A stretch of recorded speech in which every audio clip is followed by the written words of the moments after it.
Who's winning? Who's it? Really? Oh, who do you pick?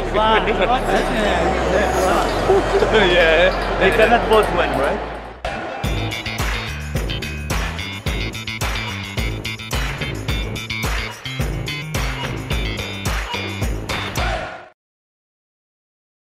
Arab Saudi kini menjadi negara yang paling gencar menggelar acara tinju dunia, dan beberapa hari lalu di saat debu gurun mulai mereda di Riyadh, dengan jumlah yang cukup banyak, pemikiran orang-orang dengan cepat beralih ke Tyson versus Alexander Usyk.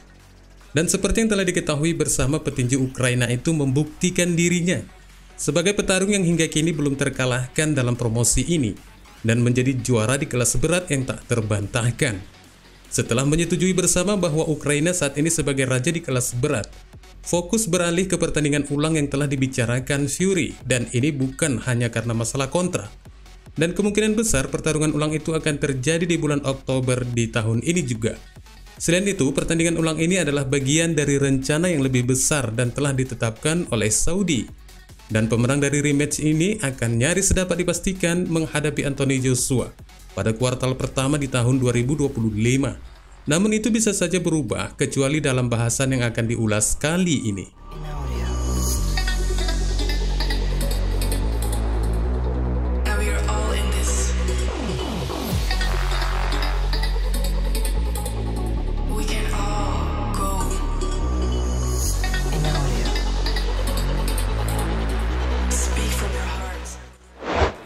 Meskipun lembaran uang Saudi telah memberikan arahan dan urgensi pada divisi kelas berat yang memungkinkan pertarungan pertama yang tak terbantahkan dalam 25 tahun di antara pertarungan menarik lainnya, angka-angka relevan dari negara teluk tersebut tidak dapat sepenuhnya mengesampingkan kegilaan masyarakatnya pada dunia tinju. Padahal olahraga ini sangat rentan dengan kekacauan, dan bentuk dari kekacauan itu bisa saja terjadi hanya dalam sekejap waktu. Indikasi pertama tentang dampak yang akan mengarah kepada Anthony Joshua. Dengan pertarungan yang cukup menarik yang digelar di Kingdom Arena pada hari Minggu kemarin, sekiranya petinju asal Inggris itu mampu memenangkan pertarungannya dengan dekat, mungkin pertarungan ulang tidak akan terjadi untuk pertarungan kedua mereka. Dan sangat berpotensi bagi Fury yang akan mengulangi pertarungannya dengan Anthony Joshua di bulan Oktober tahun ini. Namun sekarang hasilnya berubah. Lantas bagaimana kelanjutannya?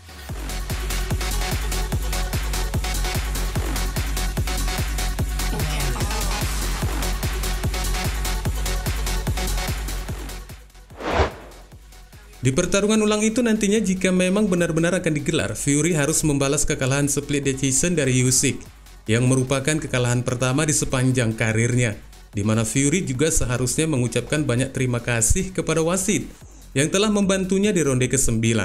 Setelah dari bantuan wasit ini, Fury semakin mencoba untuk mengimbangi angka skor dengan Usyk, dengan tujuan mendapatkan kembali sabuk WBC. Meski potensi pertarungan ulang itu kelihatannya terbuka lebar, namun tidak ada yang menyebutkan persaingan konflik Usyk dan Fury ini akan menjadi trilogi.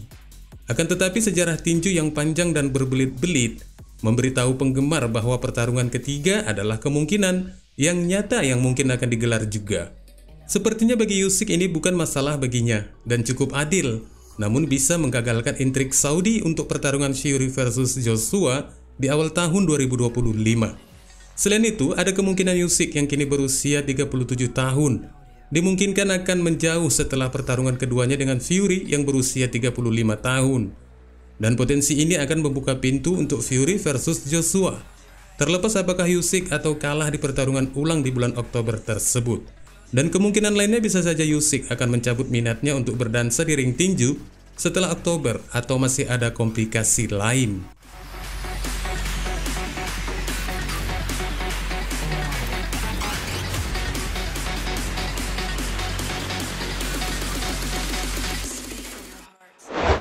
Sesuai rencana dari penasihat promosi pertarungan Saudi Turki Al-Sheikh, Joshua harus mengalahkan pemenang antara Filip Hrgovic versus Daniel Dubois yang akan digelar di Wembley pada bulan awal Juni yang akan datang untuk pertarungannya di bulan September. Dubois masih relatif muda dan mentah, namun ia memiliki kekuatan yang mengubah pertarungan. Sementara Hrgovic berpengalaman dan merupakan operator yang lebih teknis. Namun kemampuan KO-nya tidak boleh juga untuk diremehkan. Dan jika Joshua yang kini berusia 34 tahun harus menjalani dalam bentuk ujian apapun yang harus dihadapinya di bulan September. Dan dengan Fury yang masih memiliki nafsu untuk mengalahkan Usyk di pertarungan ulang mereka, tidak ada jaminan pertarungan dari kedua petinju Inggris ini yang telah lama ditunggu-tunggu akan terjadi. Hal ini memungkinkan dari bentuk ketahanan fisik Tyson Fury yang semakin terlihat jelas sangat lemah, dan dia juga telah menunjukkan kerentanan fisik berkali-kali. Apalagi setelah pertarungan gelarnya yang kemarin melawan Usyk, hal itu sangat jelas terlihat. Sekiranya The Gypsy King mampu membalas kekalahannya dari Usyk di pertarungan ulang mereka nantinya pada Oktober mendatang, bisa diyakinkan jika Fury belum juga fit untuk bertarung pada kuartal pertama di tahun 2025.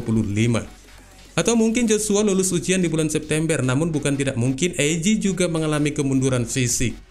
Seharusnya pada hari Minggu kemarin, penggemar dan promotor tidak mengurangi selera mereka untuk potensi pertarungan Fury versus Joshua. Bentuk kekalahan Fury sama sekali tidak akan membawa sensasi lagi untuk pertarungan mereka. Tidak seperti di masa Fury dan Joshua sewaktu belum terkalahkan. Namun fakta bahwa masing-masing dari mereka telah pernah dikalahkan nyaris memiliki peluang yang sama yang mengurangi selera untuk disaksikan. Meski demikian, potensi pertarungan mereka masih bisa dikatakan 50-50. Walau kedua petinju Inggris ini tidak sekuat seperti dulu. Kurangnya selera ini berkat dari ketangguhan Usyk yang telah 2 kali mengalahkan Joshua, dan yang terakhir mencoret The Gypsy King sebagai petinju yang tak terkalahkan. Oleh sebab itu, satu hal yang mengundang selera lagi adalah Usyk versus Joshua 3. Merupakan satu hasil yang mungkin terjadi dalam pertarungan di olahraga ini, mengingat keperkasaan Fury mengarah kepada kerentanan.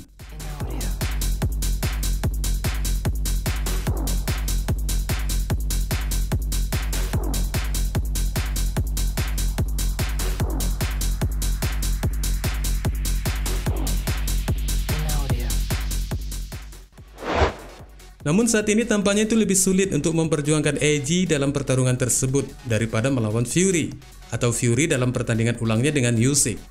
Usyk versus Joshua adalah kontes yang paling tidak diinginkan dari semua kontestan yang melibatkan trio ini. Dan pihak Saudi berharap hal itu tidak terjadi, dan mungkin juga penggemar tinju juga berharap tidak. Namun AJ dan pelatih barunya Ben Davison dikabarkan termotivasi untuk laga itu. Bagi Davison yang sebelumnya melatih Fury, ini akan menjadi kesempatan untuk lebih menunjukkan peningkatan AJ di bawah bimbingannya. Bagi AJ, ini akan menjadi kesempatan untuk menantang orang-orang yang meragukannya. Referensinya pada pertarungan Usyk versus Joshua 2, AJ menunjukkan penampilan yang jauh lebih baik meskipun akhirnya kalah. Namun motivasi teratas bagi Saudi tetaplah pada Fury versus Joshua setelah rencana rematch Usyk digelar pada Oktober di tahun ini. Wassalamualaikum warahmatullahi wabarakatuh.